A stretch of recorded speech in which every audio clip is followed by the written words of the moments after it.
অনেক দূরে এক সবুজে ভরা শান্ত জঙ্গল ছিল। সেই জঙ্গলে নদীর কলকল শব্দ, পাতার ফাঁক দিয়ে সূর্যের আলো আর পাখিদের কিচিরমিচিরে সকাল শুরু হতো। এই জঙ্গলের মাঝখানে একটি বিশাল বটগাছ ছিল। সেই বটগাছের উঁচু ডালে বাস করত এক কালো কাক। তার নাম ছিল কালু কাক।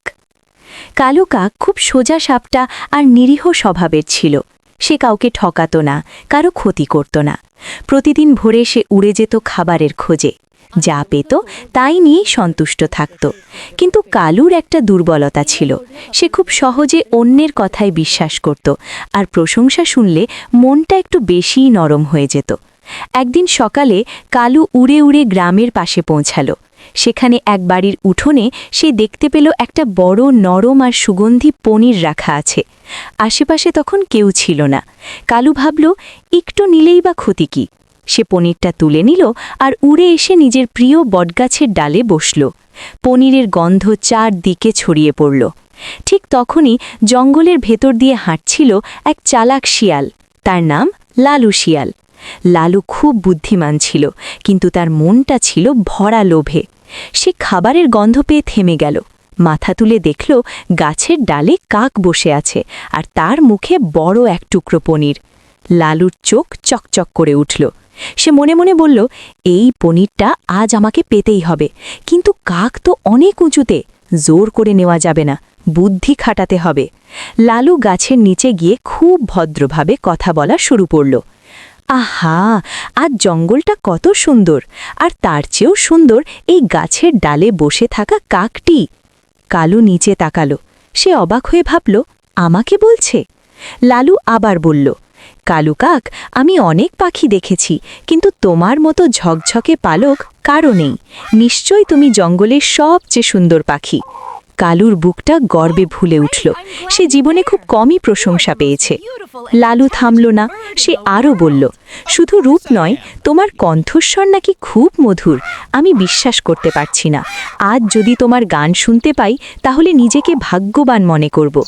কালু কাক নিজেকে আর সামলাতে পারল না। সে ভাবল, একটু গান গাইলেই বা কী হবে। সে ভুলে গেল তার মুখে তখনও পনির আছে।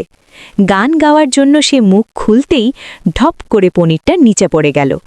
লালু শিয়াল মুহূর্তের মধ্যে পনিরটা মুখে তুলে নিল।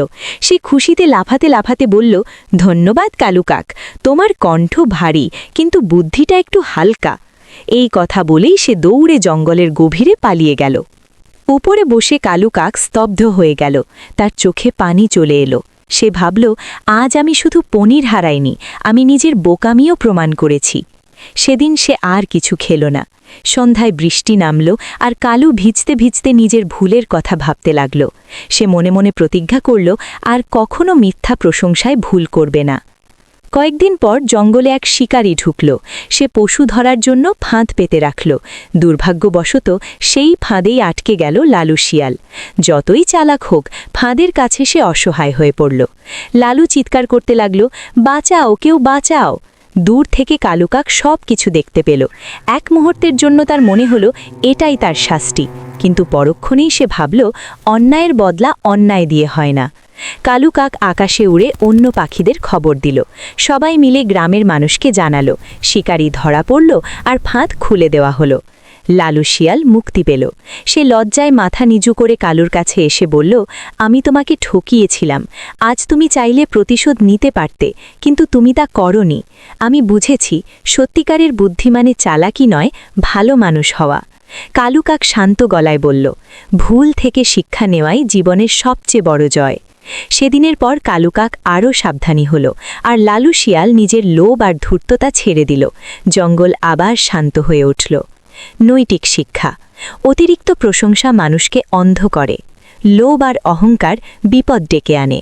ক্ষমা আর মানবিকতাই সবচেয়ে বড় শক্তি।